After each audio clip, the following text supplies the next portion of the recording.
The rain hammered against my apartment window in Seattle's Capitol Hill neighborhood as I held the crumpled birth certificate in my trembling hands.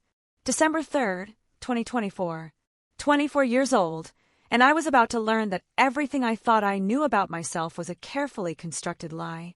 My name was there, Emily Rose White, but underneath, in faded ink, were words that made my world tilt off its axis.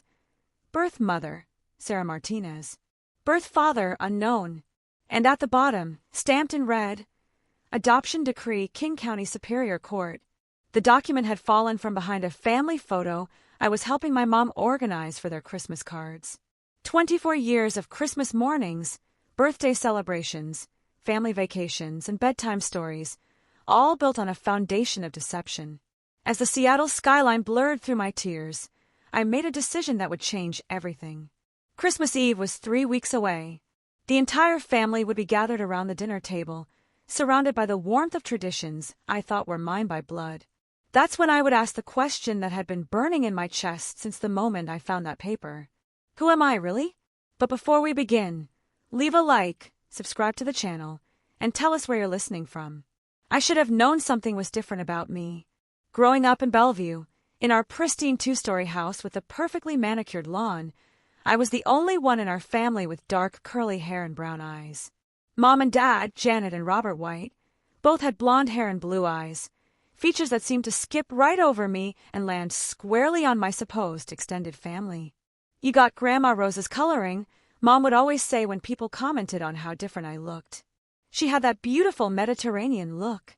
I'd nod and smile, never questioning why I'd never seen a single photo of this mysterious Grandma Rose, or why her Mediterranean features seemed so at odds with our very German-Irish family tree. The Saturday, I found the birth certificate. I'd driven the familiar 20-minute route from my Capitol Hill apartment to help Mom prepare for their annual Christmas card photo shoot. Dad was in his usual spot in the garage, tinkering with his vintage Mustang, while Mom and I sorted through decades of family photos spread across the dining room table. "Emily, can you grab that frame behind you? The one with your 3rd birthday party?" Mom asked, not looking up from the photos she was organizing by year. I reached for the heavy silver frame, one I'd seen on their mantel my entire life. As I lifted it, something fluttered to the hardwood floor. At first glance, it looked like another old photo, but as I bent to pick it up, my blood ran cold. "King County Superior Court," I read aloud, my voice barely a whisper. Mom's head snapped up. The color drained from her face so quickly I thought she might faint. "Emily, honey, where did you—" "What is this?" I held up the document, my hands shaking so violently the paper rustled. "Why does this say I was adopted? Why is there another woman's name listed as my birth mother?" The silence that followed felt like it lasted hours. Mom's mouth opened and closed like she was trying to form words that wouldn't come. From the garage, we could hear Dad humming along to an old Eagles song, completely oblivious to the bomb that had just exploded in our dining room. "Sweetheart," Mom finally said, her voice hoarse. "Sit down. Please." "No." I stood my ground, clutching the document like it might disappear if I let go. "Tell me this is some mistake. Tell me this isn't real." Mom's eyes filled with tears. "Emily, you have to understand." "Robert," she called out, her voice cracking. "Robert, come in here. Now." The humming stopped. I heard Dad's tools clatter to the workbench, then his heavy footsteps crossing the house. When he appeared in the doorway, wiping his hands on an old rag, his confused expression quickly shifted to alarm. "What's wrong?" "Janet, you look like you've seen a—" His eyes fell on the paper in my hands, and his face went ashen. "She found it," Mom whispered. The 3 of us stood there in a triangle of silence, 24 years of lies hanging in the air between us. The Christmas music playing softly from the kitchen radio felt obscenely cheerful against the weight of this moment. "How long were you planning to keep this from me?" I asked, my voice stronger than I felt. "Forever." Dad cleared his throat. "Emily, we can explain." "Can you?" "Because I'm having a really hard time understanding how you could look me in the eye every single day for 24 years and lie to me about who I am." "We didn't lie," Mom said quickly. We thought it was better." "Better for who?" The anger was rising now, hot and sharp in my chest. "Better for you. Because it certainly wasn't better for me. Mom started crying then, quiet tears that she wiped away with the back of her hand. Dad moved to put his arm around her, but I noticed he wouldn't meet my eyes. "We were going to tell you," he said softly. "When you were older, when you could understand. I'm 24 years old. How much older did I need to be?"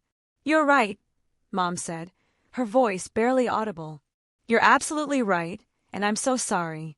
We're so sorry."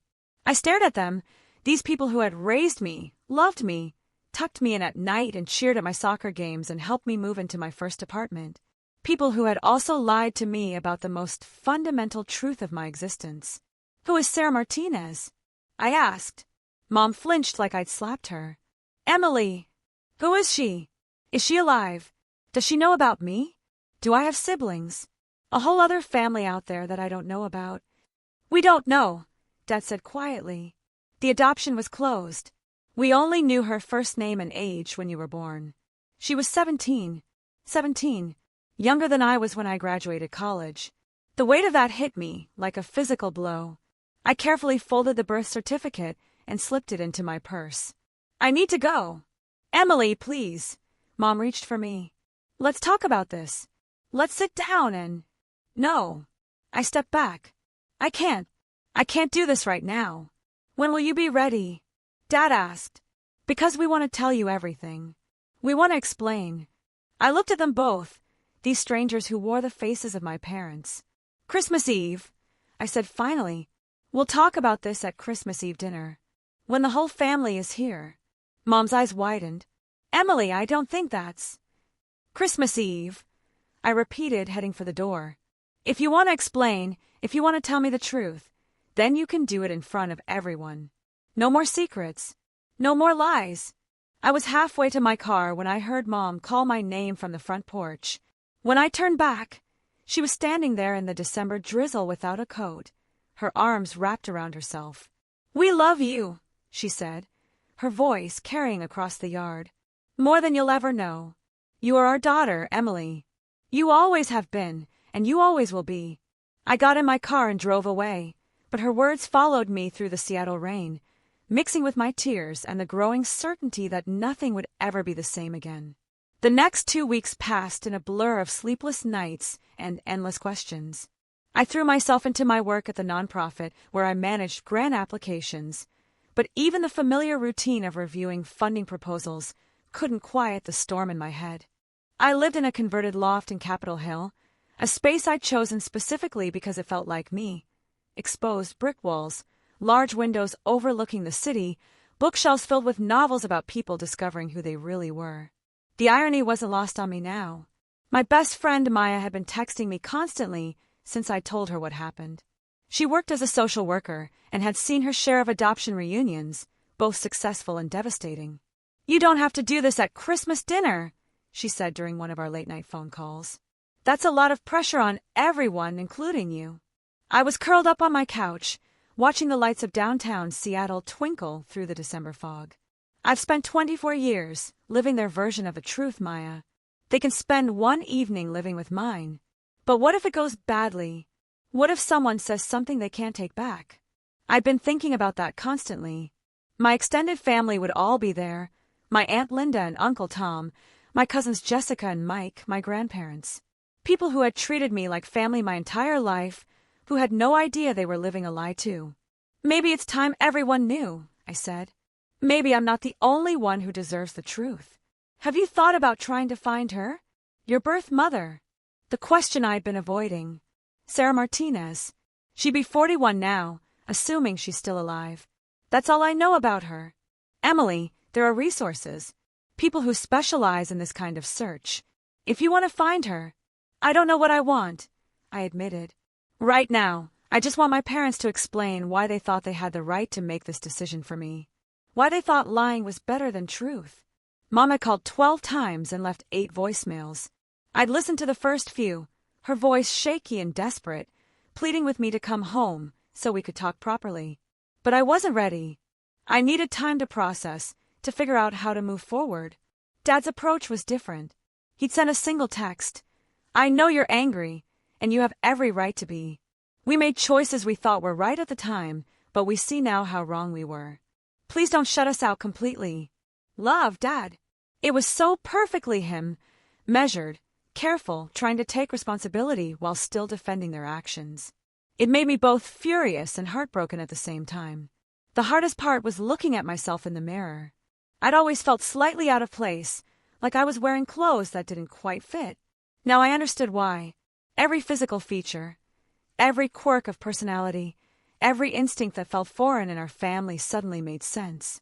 I started paying attention to details I'd previously ignored. The way I moved my hands when I talked, completely different from Mom and Dad's restrained gestures. My love of spicy food in a family that considered black pepper adventurous.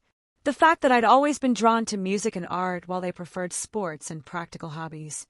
How many times had I wondered where these traits came from? How many times had they deflected my questions or changed the subject? On December 15th, I finally called Mom back. Emily! Her voice was thick with relief and hope. Hi, Mom.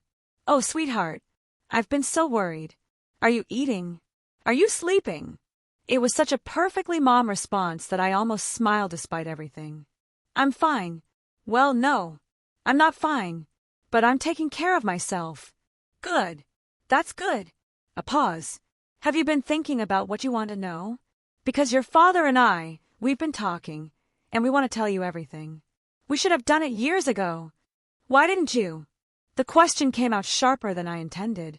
Mom was quiet for a long moment. Because we were scared, she said finally. We were scared you'd want to find her. We were scared you'd love her more than us. We were scared you'd realize we weren't enough. The raw honesty in her voice caught me off guard. Mom! I know how selfish that sounds now. I know how wrong it was. But Emily, you have to understand, we tried for 8 years to have a baby. 8 years of procedures and disappointments and lost hope. When the adoption agency called us about you, it felt like a miracle. You were perfect. You were ours. And I guess we started believing our own story. I closed my eyes, feeling the familiar ache of anger mixed with love. What story? That you'd always been ours. That biology didn't matter because love was stronger. We told ourselves we were protecting you from confusion, from divided loyalties. We convinced ourselves that if we loved you enough, if we gave you everything we could, the circumstances of your birth wouldn't matter. But they do matter, Mom. They matter because they're part of who I am. I know that now. I've known it for years, actually.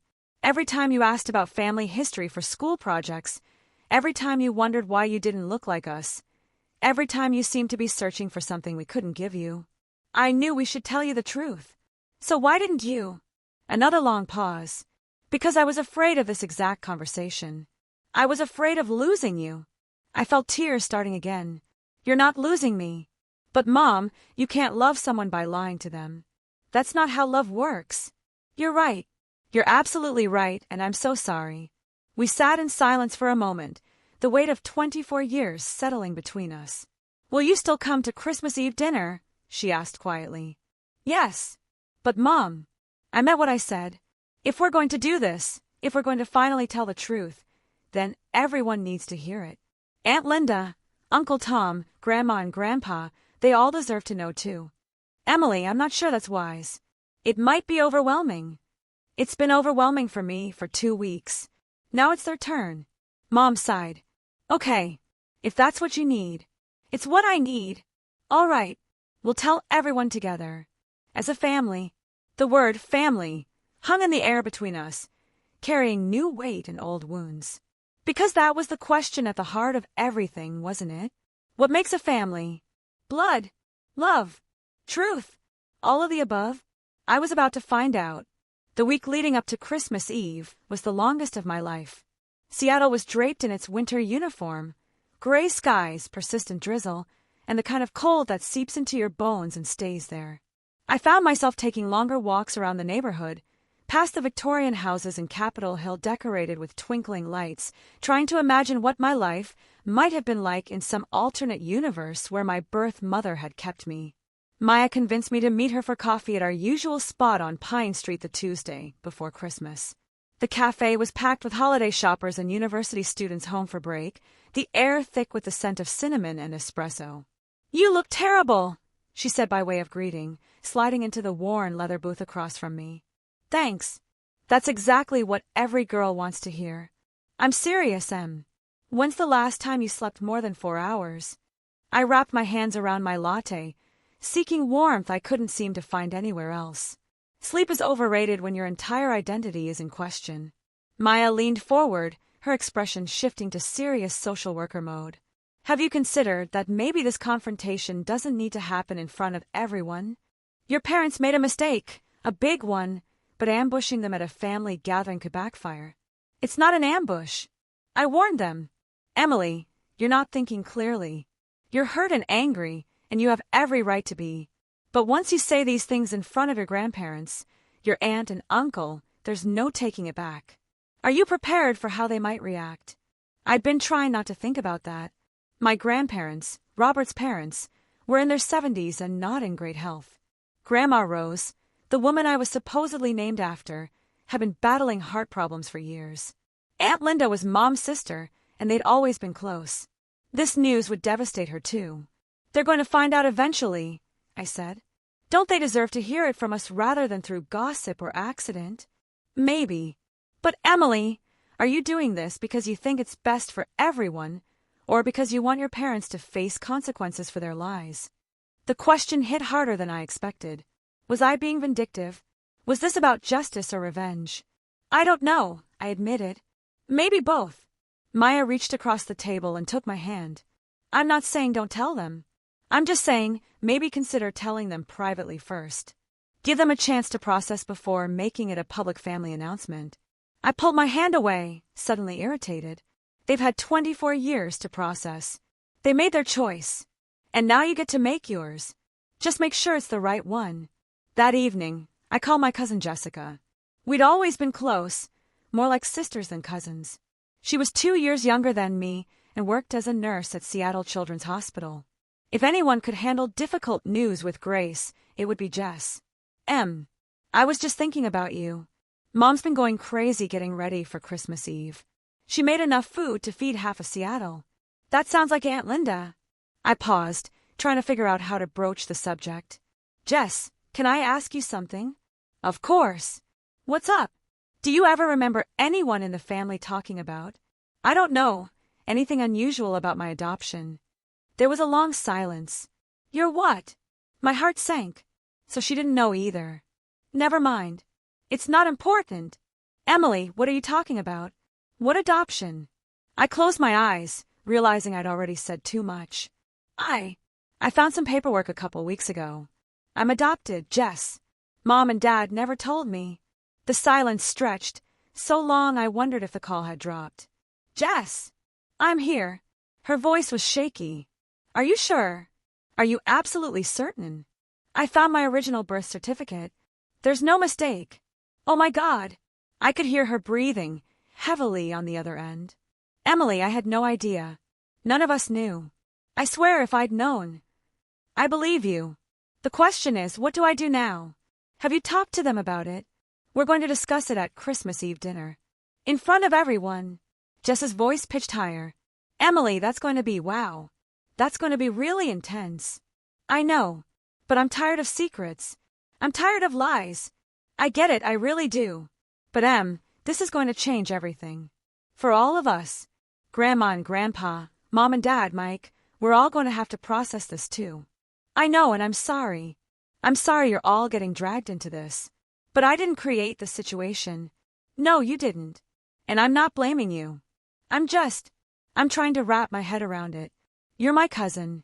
My family. That doesn't change. Her words made me cry, which seemed to be happening a lot lately. Thank you for saying that. It's the truth. But Emily, whatever you decide to do on Christmas Eve, just remember that we all love you. Whatever happens, that's not going to change. After I hung up, I sat on my couch and stared out at the Seattle skyline, thinking about what Maya and Jessica had said. Was I making a mistake? Was I letting anger and hurt drive me toward a decision I'd regret? But then I thought about all the times I felt like an outsider in my own family. All the times I'd asked questions about my heritage, my medical history, my resemblance to relatives I'd never met. All the times my parents had deflected or lied or changed the subject. They'd made their choice 24 years ago when they decided to build our family on a foundation of deception. Now I got to make mine.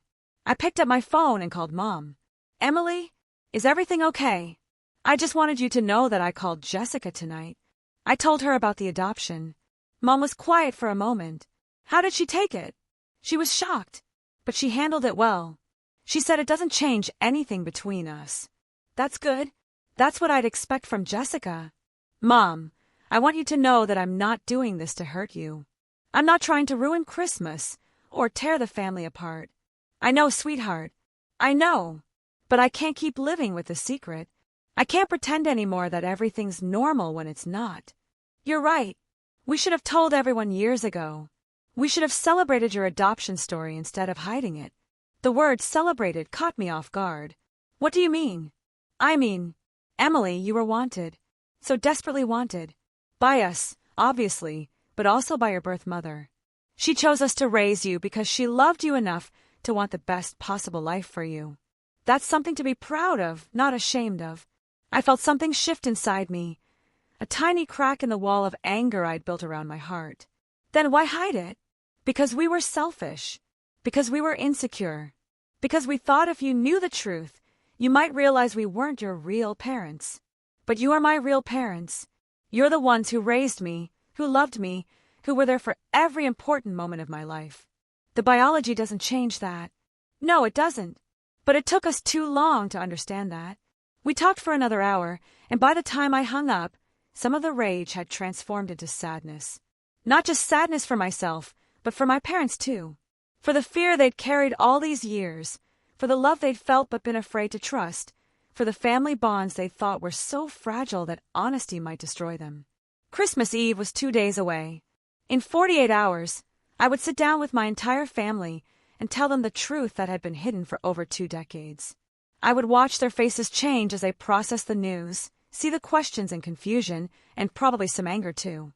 But I would also give them the chance to choose how to move forward, to decide whether love was stronger than secrets, whether family was about blood or about the bonds we choose to honor. I looked at my reflection in the dark window and saw a stranger's face looking back at me. But maybe that was okay. Maybe it was time to get to know this stranger, to understand her story, to figure out who she was beyond the carefully constructed identity she'd been given. Maybe it was time to find out who Emily really was. December 24th dawned gray and wet. Typical Seattle winter, weather that matched my mood perfectly. I stood in front of my closet for 20 minutes, trying to decide what to wear to potentially blow up my family's Christmas Eve dinner. What did one wear to such an occasion? I settled on a deep green sweater and dark jeans, festive enough for the holiday, somber enough for the conversation ahead. The drive to Bellevue felt longer than usual, my hands tight on the steering wheel as I navigated the familiar streets of my childhood. Every traffic light, every turn, carried the weight of memory and the promise of change. By the time I pulled into my parents' driveway, my heart was beating so hard I could feel it in my throat. The house looked the same as always, white colonial with black shutters, garland wrapped around the porch pillars, warm light spilling from every window. For a moment, I sat in my car and imagined turning around, driving back to Capitol Hill, pretending this conversation never needed to happen. But I couldn't. I owed it to myself, and maybe to the 17-year-old girl named Sarah Martinez who'd made an impossible choice 24 years ago. Mom met me at the front door, her eyes red-rimmed and anxious. She'd clearly been crying, but she'd done her makeup carefully and was wearing the red dress she always wore for Christmas Eve. "Emily," she said softly, pulling me into a hug that felt both desperate and apologetic. "Hi, Mom." "Everyone's already here," she said as she took my coat. "They're all in the living room. Your father told them we had something important to discuss before dinner, but they don't know what." I nodded, trying to steady my breathing. "How are you holding up?" "Terrified," she admitted, "but also relieved. I've been carrying the secret for so long, Emily. I'm ready for it to be over." Dad appeared in the hallway, looking older than I remembered. The stress of the past few weeks had carved new lines around his eyes. "Emily!" He kissed my cheek, his hand lingering on my shoulder. "Are you sure about this? We could still talk to everyone privately." "I'm sure, Dad." He nodded slowly. "Okay, then let's do this together." The living room buzzed with the familiar chaos of our family gatherings. Aunt Linda was arranging cookies on a platter while Uncle Tom helped Grandpa adjust his chair closer to the fireplace. Grandma Rose sat on the couch, looking frail but elegant in her navy dress. Jessica and her brother Mike were debating something about sports, their voices mixing with the Christmas music playing softly in the background. When I walked in, the conversation gradually died as everyone turned toward me. Jessica caught my eye and gave me a small, encouraging smile. She was the only one who knew what was coming. "Well," Aunt Linda said brightly, "now that Emily's here, we can start dinner. I made your favorite green bean casserole, honey." "Actually," Dad said, his voice carrying clearly across the room, "before we eat, Emily has something she'd like to share with everyone." The room fell completely silent except for the crackling fire and Bing Crosby singing about White Christmas on the stereo. Everyone was looking at me expectantly, their faces warm and loving and completely unprepared for what I was about to tell them. I looked around the room at these people who had shaped my entire life. Grandpa, who taught me to fish and told me terrible jokes. Grandma Rose, who'd knitted countless sweaters and always slipped me extra cookies. Aunt Linda, who'd been like a second mother, and Uncle Tom, who'd walked me down the aisle at my college roommate's wedding when her father couldn't be there. Mike, who'd been my partner in childhood mischief, and Jessica, who'd been my confidant through teenage heartbreaks. My family. The only family I'd ever known.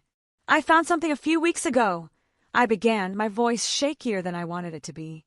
"Something that changed everything I thought I knew about myself." Aunt Linda set down the cookie platter, her cheerful expression shifting to concern. "What kind of something, sweetheart?" I looked at Mom and Dad. Mom nodded encouragingly, tears already starting in her eyes. Dad's jaw was tight, but he gestured for me to continue. "I found my original birth certificate," I said. "The one from before the adoption." The words landed like stones thrown into still water, ripples of confusion and shock spreading across their faces. Grandma Rose's hand flew to her chest. Uncle Tom's mouth fell open. Aunt Linda looked back and forth between Mom and me like she was trying to solve a puzzle. "Adoption." Grandpa's voice was hoarse. "What adoption?" "I'm adopted," I said, the words coming easier now that they were out in the open. "Mom and Dad adopted me when I was a baby. They never told me. They never told any of you." The silence that followed was deafening. I watched 24 years of family history rearrange itself in their minds, saw the moment when everything they thought they knew clicked into a new, unfamiliar pattern. Aunt Linda was the first to speak.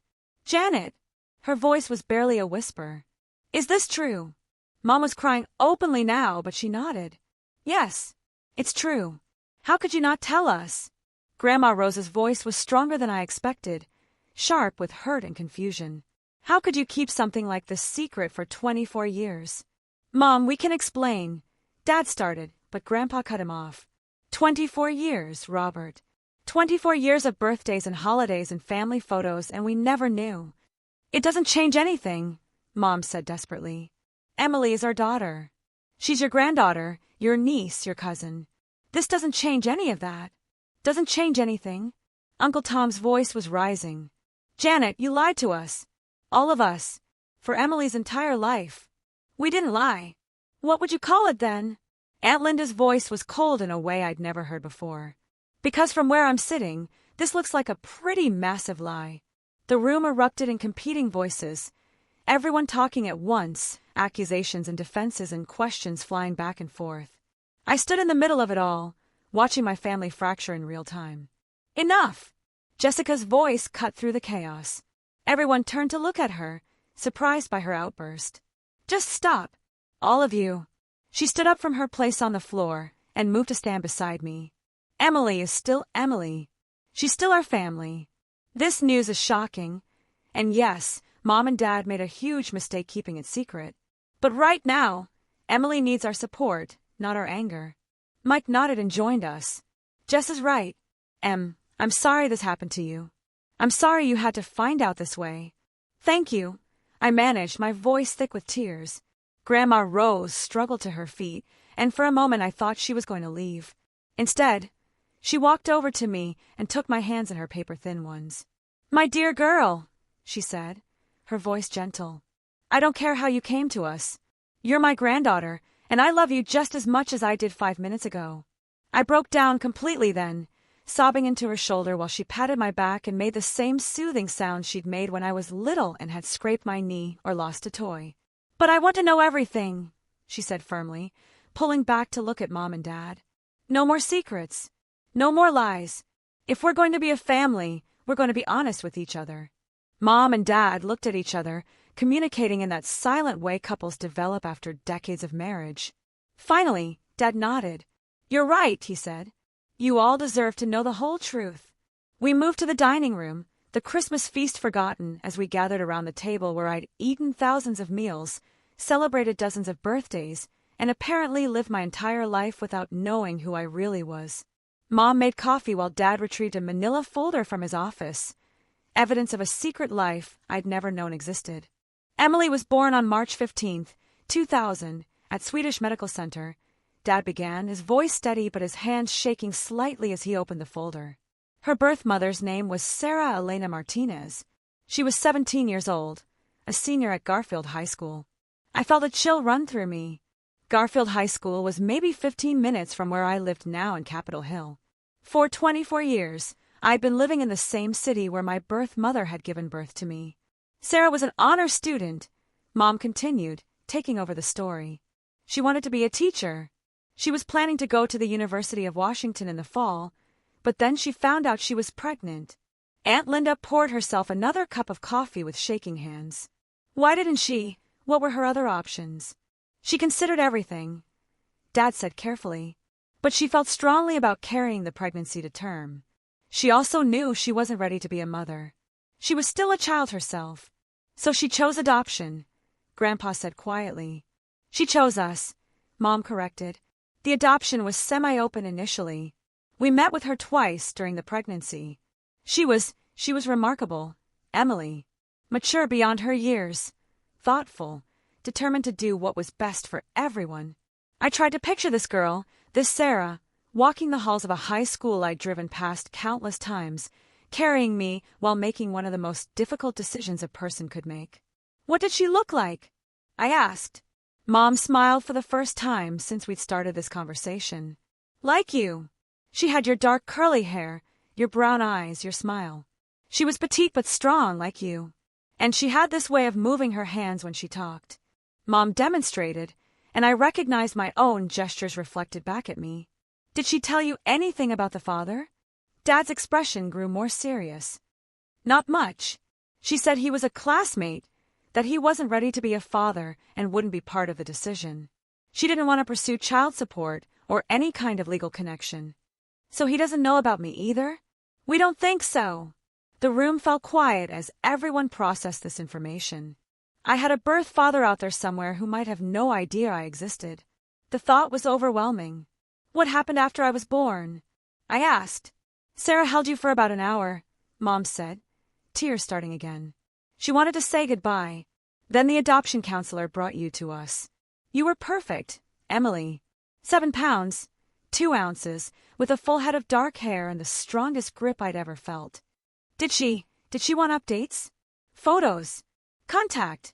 Mom and Dad exchanged another look. Initially, yes. We sent photos and letters through the adoption agency for the first 2 years. But then, Dad's voice trailed off. Then what? Jessica asked when the pause stretched too long. Then Sarah requested that the contact stop, Mom said quietly. She sent one final letter, saying that seeing the photos was making it too hard for her to move on with her life. She asked us to stop sending updates and to give you a wonderful life. Do you still have the letters? I asked, my heart racing. Yes. Dad reached into the folder and pulled out a small stack of envelopes. Every single one. We kept them for you, thinking, hoping that someday we'd find the courage to share them. With trembling hands, I took the letters. The top envelope was addressed to Baby Girl White, in careful teenage handwriting. The return address just said, S.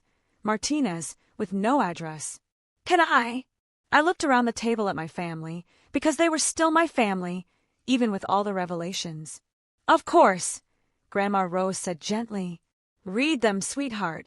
I opened the first letter carefully, aware that everyone was watching me. The paper was thin and slightly yellowed, the ink faded but still legible. "Dear baby girl," I read aloud, my voice barely above a whisper.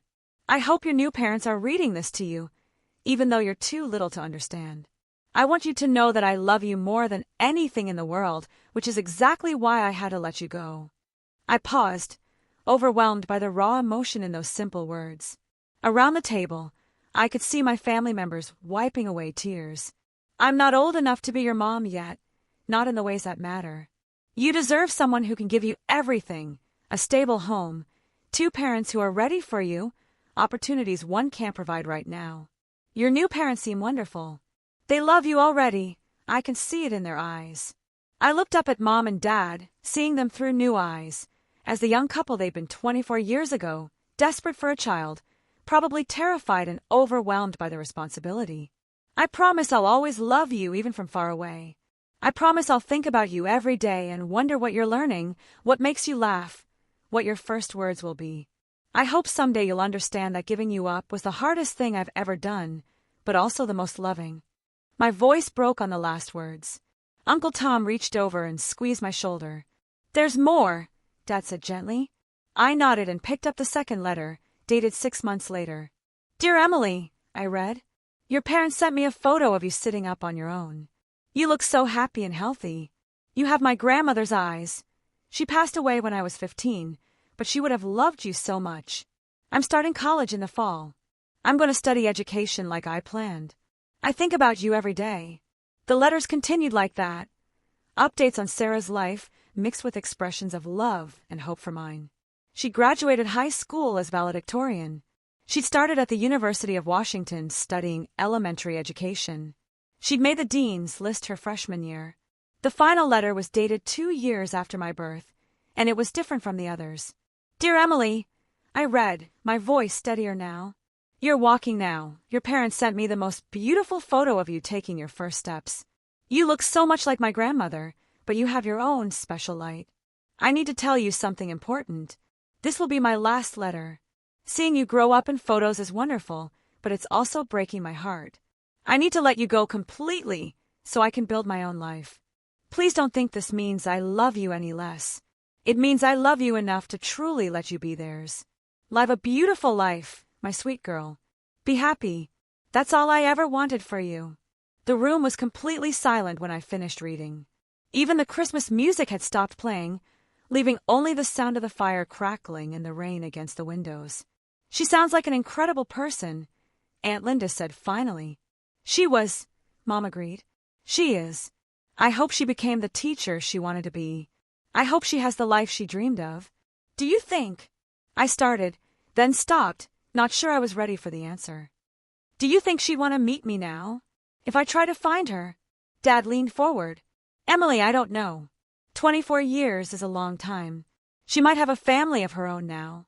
She might have moved on completely. Or she might think about you every day, like she said in her letters," Jessica added quietly. "The question is," Grandpa said, speaking for the first time in a while, "what do you want?" I looked around the table at these people who had raised me, loved me, shaped me into the person I was today. The anger I'd carried for weeks was transforming into something more complex. Sadness for lost opportunities, gratitude for the love I'd received, and a deep curiosity about the woman who'd given me life. "I want to find her," I said finally.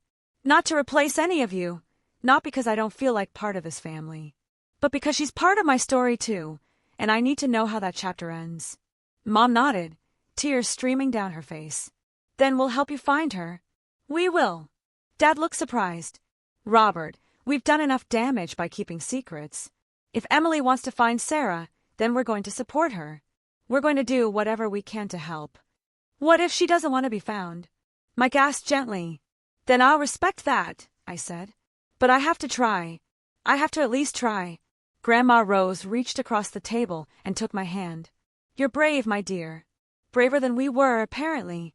"I learned from the best," I said, looking around the table. "You all taught me that family is about love and commitment and showing up for each other. Even when it's hard. Even when it's scary. Even when you've screwed up royally," Dad added with a weak smile. "Especially then. We sat there for a moment, letting the weight of everything settle. 24 years of secrets were finally out in the open. Our family dynamic had shifted permanently, but maybe that wasn't a bad thing. Maybe honesty, even when it came late, was better than comfortable lies. So, Aunt Linda said finally, looking around the table, "Should we eat dinner? Because I made enough food to feed an army, and it's Christmas Eve." I laughed, the first real laugh I'd had in weeks. "Yes, let's eat dinner. But first," I stood up and moved to hug Mom and Dad together. "I love you both. This doesn't change that. You're my parents, and you always will be." "We love you too, sweetheart," Mom whispered. "More than you'll ever know." As we moved into the kitchen to serve dinner, I felt something I hadn't experienced in weeks: peace. Not the complete resolution I had been seeking, but a sense that we were finally moving in the right direction. The truth was out, the secrets were gone, and my family, my complex, imperfect, loving family, was intact. But in the back of my mind, I was already thinking about Sarah Martinez. Where was she now? What had become of the 17-year-old girl who'd made such a mature decision all those years ago? Tomorrow, I would start looking for answers. The day after Christmas, I woke up in my childhood bedroom for the first time in months. After our emotional dinner, the family had insisted I stay the night rather than drive back to Seattle in the rain. It felt strange being in this space that held so many memories, but also comforting in a way I hadn't expected. Mom had left the adoption folder on my dresser, along with a cup of coffee that was still warm. I could hear her moving around downstairs, probably cleaning up from yesterday's dinner and trying to return some normalcy to a house that had been turned upside down. I picked up the folder and spread its contents across my childhood desk, the same desk where I'd done homework for 12 years, never knowing that the most important information about my life was hidden just down the hall. In addition to the letters from Sarah, there were medical records, legal documents, and a few photos that took my breath away. The first photo showed a young Latina girl with long dark hair and familiar brown eyes, wearing a Garfield High School sweatshirt. She was smiling, but I could see something serious in her expression, a maturity that seemed too old for her teenage face. This was Sarah Martinez at 17, pregnant with me. The second photo was harder to look at. It showed Sarah in a hospital bed, holding a tiny baby, holding me. Her face was exhausted but peaceful, and she was looking down at me with an expression of pure love. In the corner, someone had written in pencil, "Sarah saying goodbye, March 15th, 2000. I stared at that photo for a long time, trying to imagine what that moment must have been like for her. The decision was already made, the adoption papers already signed, but she'd asked for an hour to say goodbye to the child she'd carried for 9 months. A knock on my door interrupted my thoughts. "Emily!" Mom's voice was tentative. "Can I come in?" "Of course." She entered carrying 2 cups of coffee and wearing the guilty expression I'd become familiar with over the past few weeks. "I brought reinforcements." "Thanks." I accepted the coffee gratefully. "Mom, this photo." I held up the hospital picture. The adoption counselor took it. She said Sarah specifically asked for one photo of her holding you for her to keep. "This is a copy they gave us. She was so young. 17. Same age you were when you graduated high school." Mom sat on the edge of my bed.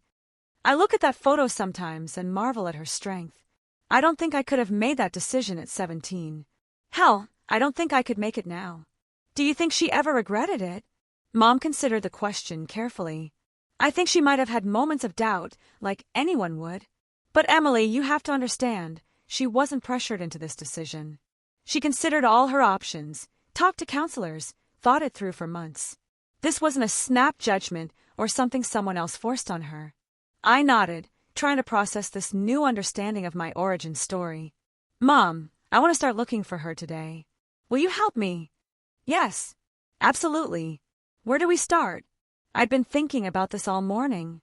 Well, we know she graduated from Garfield High School in 2000. We know she was planning to attend the University of Washington. We know she wanted to be a teacher. And we have her full name, Sarah Elena Martinez. That's a good start. Should we call the adoption agency first? I'm not sure they'll give us information, but it's worth trying. We spent the morning making phone calls.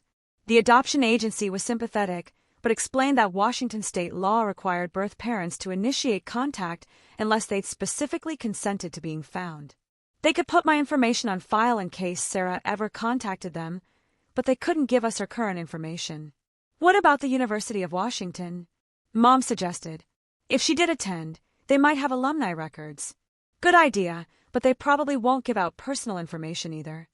True, but they might be able to pass along a message. It was a start. I called the UW registrar's office and explained my situation. The woman I spoke with was kind but firm about privacy policies. However, she agreed to search their records for a Sarah Elena Martinez who would have started in the fall of 2000. I do see a record for someone by that name, she said after putting me on hold for several minutes. But I can't give you any contact information. What I can do is pass along a message if you'd like to write a letter. Yes, I said immediately. Yes, I'd like to do that. Mail it to our alumni office with her full name and approximate graduation year. We'll forward it if we have current contact information on file. After I hung up, Mom and I looked at each other. What are the chances it's the right Sarah Martinez? I asked. In a city this size, with that specific timeline, I'd say pretty good. I spent the rest of the afternoon writing and rewriting a letter to Sarah. How do you introduce yourself to someone who gave birth to you but hasn't seen you in 24 years? How do you explain that you'd like to meet without seeming to accuse or blame? Finally, I settled on something simple and honest. Dear Sarah, my name is Emily White, and I believe you are my birth mother. I was born on March 15, 2000, at Swedish Medical Center and placed for adoption through Family's First Adoption Services. I was adopted by Janet and Robert White of Bellevue.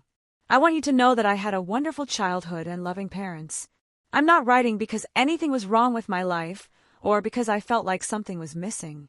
I recently discovered my adoption. My parents had never told me, and after processing this news, I realized I would very much like to meet you if you're open to it. I understand this might be unexpected or unwelcome contact. I want you to know that I respect whatever decision you make. If you prefer not to meet, I will absolutely honor that choice and won't contact you again. If you are open to meeting, I can be reached at the email and phone number below. I live in Seattle and work at a nonprofit helping at-risk youth access educational resources. I would love to tell you more about my life and to learn about yours if you're willing. Thank you for the difficult decision you made 24 years ago. Thank you for choosing life for me, and thank you for choosing parents who loved me unconditionally. With hope and respect, Emily. I read the letter aloud to Mom, who cried through the whole thing. It's perfect, she said.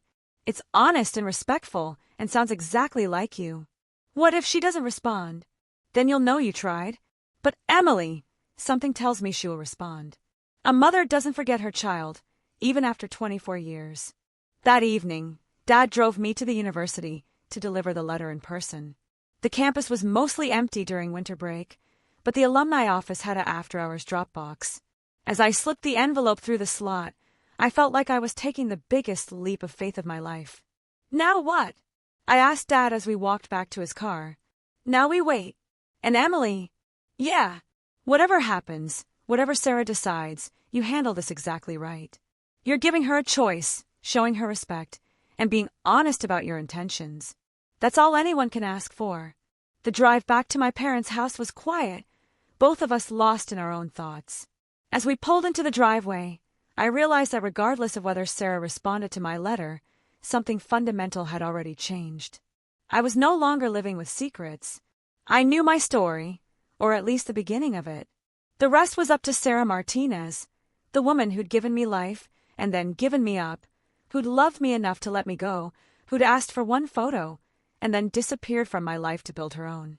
I hoped she got in that beautiful life she dreamed of, and I hoped, somewhere in that life, there might be room for the daughter she'd said goodbye to 24 years ago.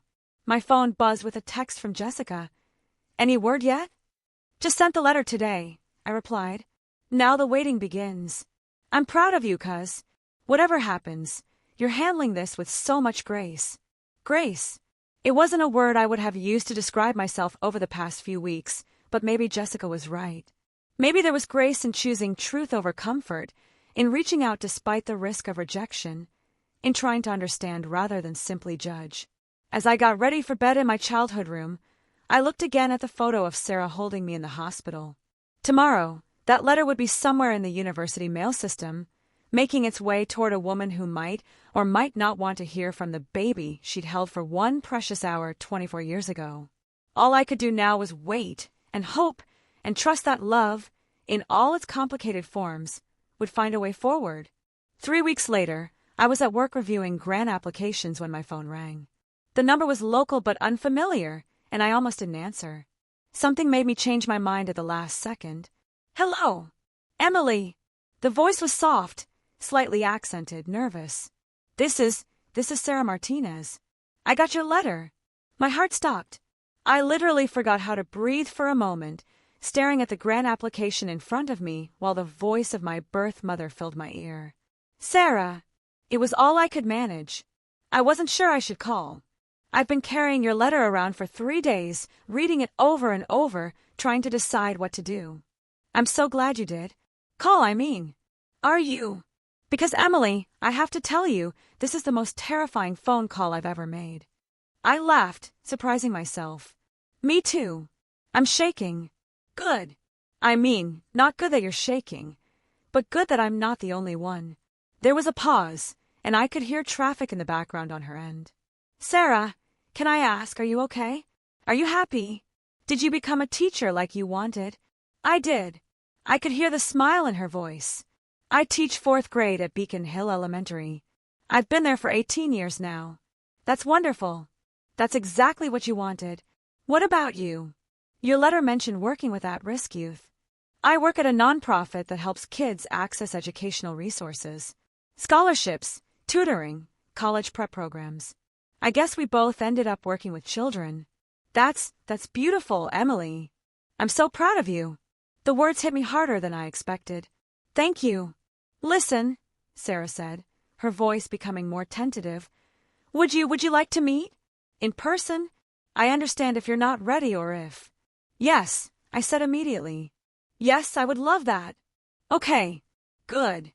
I was thinking somewhere public, casual. Maybe a coffee shop?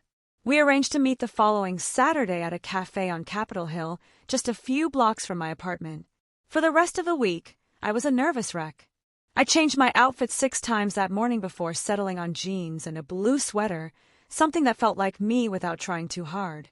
I arrived 15 minutes early and claimed a corner table where I could watch the door. At exactly 2 p.m., a woman walked in and paused just inside the entrance, scanning the room. I knew immediately it was her. Sarah Martinez at 41 was beautiful in a quiet, dignified way. Her dark hair was shorter now, streaked with silver at the temples, and she wore it pulled back in a simple ponytail. She had on dark jeans and a cream-colored sweater, and when her eyes found mine across the cafe, the resemblance was unmistakable. We stared at each other for a moment across the busy coffee shop, 24 years collapsing into nothing. Then she smiled, my smile, I realized, and walked over to my table. "Emily." "Sarah." We hugged awkwardly, both of us emotional and nervous.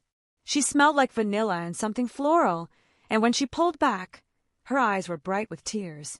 "You're so beautiful," she said. "You look exactly like I imagined you would." "So do you. I mean, I have that photo of you from high school, but you look like you." We ordered coffee and sat across from each other, 2 strangers connected by the deepest possible bond. "I need you to know something," Sarah said once we'd settled in. "Not a day has gone by that I haven't thought about you. Not one single day." "Really? Really?" "I used to celebrate your birthday, every year. Just privately by myself. I'd light a candle and wonder what you were doing, if you were happy, if you felt loved." I did. My parents, they made mistakes keeping the adoption secret, but they loved me completely. "Good. That's all I ever wanted." Sarah wrapped her hands around her coffee cup. "Tell me about your life, Emily. Tell me everything." So I did. I told her about growing up in Bellevue, about school and friends and hobbies. I told her about college and my job and my apartment in Capitol Hill. I told her about the family dinner where I'd reveal the truth, and how everyone had reacted. Sarah listened to everything, asking questions and laughing at the right moments, and crying when I described reading her letters to the family. "You kept them?" she asked. "Your parents kept all my letters?" every single one. They're in a photo album now, with pictures of me growing up. Mom said they always planned to give them to me someday. I'm glad they kept them. When it was her turn, Sarah told me about finishing college, about her teaching career, about the small house she owned in Columbia City. She told me about her parents, who had both passed away in the last decade, and about her younger brother who lived in California. Are you married? I asked, the question I'd been afraid to voice. Sarah's expression grew complicated. I was. For 8 years. We divorced 5 years ago. I'm sorry. Don't be. It was amicable. We wanted different things. She paused, then said quietly, he wanted children. After you, I couldn't do it again. Because of me? Not because of you exactly. Because of the choice I made. It was the right choice. Emily, I know that. But it changed something in me. I couldn't imagine carrying another child and keeping it, but I also couldn't imagine giving up another baby. So I just didn't have children. The weight of that settled between us. I thought about all the children Sarah had taught over the years, all the love she'd given to other people's kids because she couldn't bear to have her own. Do you regret it? I asked. Giving me up? Sarah was quiet for a long time, staring into her coffee. I regret the pain it caused me, she said finally. I regret missing your childhood, missing the chance to watch you grow up. But do I regret the decision itself? No. Never. You got the life you deserved, Emily. You got parents who were ready for you, who could give you everything I couldn't. What if I told you I'd rather have grown up with you? She smiled sadly. I'd tell you that 17-year-old Sarah couldn't have raised you the way Janet and Robert did. You would have grown up in poverty, probably in my childhood bedroom, with a mother who was still figuring out who she was. You wouldn't have had the opportunities you had, the stability, the education. But I would have had you. Yes, you would have had me. But Emily, love isn't enough sometimes. Love doesn't pay for college, or provide health insurance, or create stability. Your parents could give you all of that plus love. We talked for 3 hours that first meeting, covering 24 years in a single afternoon. When it was time to leave, we hugged again, longer this time, less awkward. Can we do this again? Sarah asked. I don't want to overstep, or make things complicated with your family, but... Yes, I said. Absolutely yes. Good. Because I have 24 years worth of questions about you. And I have 24 years worth of answers. That was 6 months ago. Sarah and I meet for coffee every few weeks now, sometimes joined by Mom and Dad, who have embraced her with a generosity that still amazes me. We're taking it slow, figuring out what our relationship looks like, how to be in each other's lives without disrupting the family bonds that already exist. It's not always easy. There are moments of awkwardness, times when the weight of all those lost years feels overwhelming. There are questions that don't have good answers, wounds that may never fully heal. But there's also joy. There's the recognition I feel when Sarah laughs, the exact same laugh I have. There's the way she moves her hands when she talks, the gesture I've been making my whole life without knowing where it came from. There's the shared love of spicy food and loud music and rainy days. Most importantly, there's the understanding that family isn't just about blood or just about choice. It's about the complex intersection of both. Sarah gave me life, and then gave me parents who could raise me properly. Mom and Dad raised me, and loved me, and then helped me find my way back to my birth mother. Jessica and Mike and my grandparents accepted this new version of our family story with grace and open hearts. I still live in Capitol Hill, still work at the nonprofit, still struggle with the same day-to-day challenges everyone faces. But I also carry a new sense of completeness, a deeper understanding of my own story. Sometimes I think about that 17-year-old girl making an impossible choice in a hospital room 24 years ago. I think about the courage it took to hold me for an hour and then let me go, trusting that love would be enough to carry us both forward. She was right. Love was enough. It just took a little longer than expected to find its way back home. If you liked the story, leave your opinion in the comments and, of course, leave a like and subscribe. Turn on the notification bell so you don't miss any videos. Big hug and see you soon.